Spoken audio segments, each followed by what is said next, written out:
এবং আমরা সবাই জয়নাল আবেদিন ভাইয়ের রুহের মাগফিরাত কামনা করি। তার পরিবারের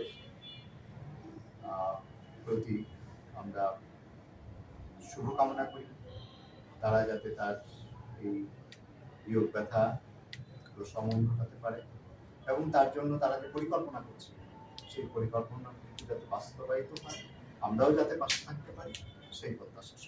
ধন্যবাদ। এখানে বলছিলাম জয়নাল আবেদিনের সঙ্গে আমার পরিচয় অনেক আগে, ধরো আজ থেকে 15 বছর আগে বরিশালে আমি একটা লেখক সম্মেলন করেছিলাম। শফিক আমিনের সঙ্গে আমার তখনই পরিচয়।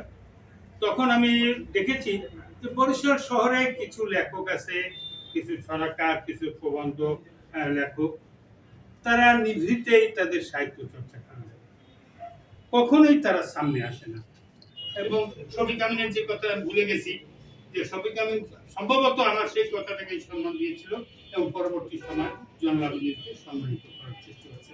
আমরা চেষ্টা করবো আড্ডা ধানসির পক্ষ থেকে, আমাদের লেখালেখির পক্ষ থেকে এরকম গুণী লোকজনদেরকে ভবিষ্যতে আরো সম্মানিত করতে, যাতে করিয়া তোমাদের মতো লোক যারা অনুপ্রাণিত হয় এই পথে হাঁটার জন্য।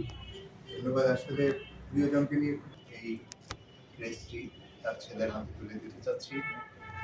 এখানে আমরা লিখেছি, শব্দ ছন্দের মায়ায় ছিলে বিভোর চিরদিন, হে প্রিয় কবি মোহাম্মদ জয়নাল আবেদিন, তাই তো রবে তুমি আমাদের স্মৃতিতে চির অমর। তো আমি এই আড্ডা ধানসির পক্ষে আমরা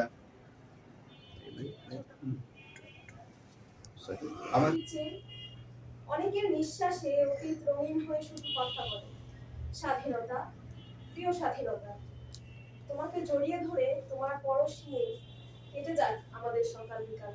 ধন্যবাদ সবাইকে। সবকিছু মিলে কিছুটা দূরে চলে গেছি, কিন্তু এখান থেকে আমি দূরে যাইনি। সবাই দোয়া করবেন বাবার জন্য। আসসালামু আলাইকুম। আমরা আমাদের লেখালেখি বরিশাল থেকে ওনাকে 2022 সালে সাহিত্যে নিবেদিত প্রাণ হিসেবে, একজন গুণী সাহিত্যিক হিসেবে আমরা তাকে সাহিত্য সম্মেলন 2022-এ ভূষিত করেছিলাম। আপনারা জেনে থাকবেন আমাদের লেখালেখি বরিশালের বৃহত্তর বরিশালের 5 জেলা বা 6 জেলা থেকে 6 জনকে, যেহেতু ভোলাকে আমরা এখনও কানেক্ট করতে পারিনি, 5 জেলা থেকে আমরা এই যাবত পর্যন্ত 4 বার সম্মাননা দিয়েছি। তো 2022 সালে সম্মাননা বরিশাল থেকে পেয়েছেন জয়নাল আবেদিন ভাই। আমরা এই অনুষ্ঠানটা করেছিলাম বরগুনাতে। প্রথমে গভীর কৃতজ্ঞতা জানাই আড্ডা ধানসির প্রতি জয়নাল ভাইয়ের এই স্মরণ সভা আয়োজনের জন্য। এবং সাধারণত যেটি ঘটে যে আমরা স্মরণ সভা করি এমন সব ব্যক্তিদের নিয়ে যারা খুব রিনাউন্ড পারসন, বিভিন্ন জায়গায় অনেক দেশে বিদেশে পরিচিত ব্যক্তিত্ব, কিন্তু আমাদের চারপাশে যে ব্যক্তিত্বরা রয়েছে তাদেরকে আসলে আমরা ওইভাবে মূল্যায়ন করতে ভুলে যাই। আড্ডা ধানসিরি করলো এবং এটি হওয়া উচিত, এবং আড্ডা ধানসিরি আমাদেরকে তাই মনে হয়েছে একটি সম্প্রীতি, একটি ঐক্যের প্রতীক হিসেবে। জয়নাল ভাইয়ের এই মৃত্যু আমাদেরকে হয়তো কোনো একটি জায়গায় এসে আমাকে একত্রিত করে।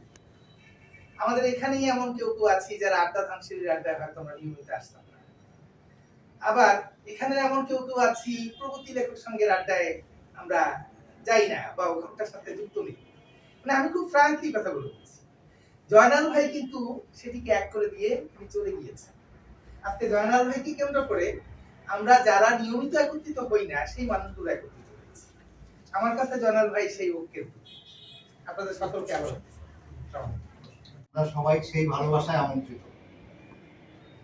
আমরা এ পর্যায়ে আরেকটি জয়নাল ভাইয়ের আরেকটি ছড়া শুনি। সর্বনাশা নদী ভেঙে নীল কেশর খেয়ে বাঁচে, তাই তারা সাঁতরা সারা। বহুদিন পরে যেই জেগে উঠে জ্বর, আশা করে ওই জ্বরে গড়ে।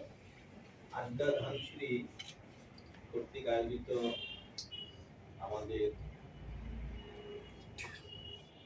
তার মতো করে যেখানে সেখানে বসে ওই বিষয়ভিত্তিক কথা বলা, এই যোগ্যতা কিন্তু আমার নাই। ফাসুন বটে তোমার দিন, তুমি স্বভাব কবি ছড়াকার জয়নাল আবেদীন। বাতাসে মিলিয়ে গেছে তোমার নিঃশ্বাস, মাটিতে মিশে যাবে যত্নে পালা শরীর, তবু তুমি রবে তোমার কবিতা ও ছড়ায়, সযত্নে লেখা রবে তোমার নাম আমাদের হৃদয়ে কে ধরায়।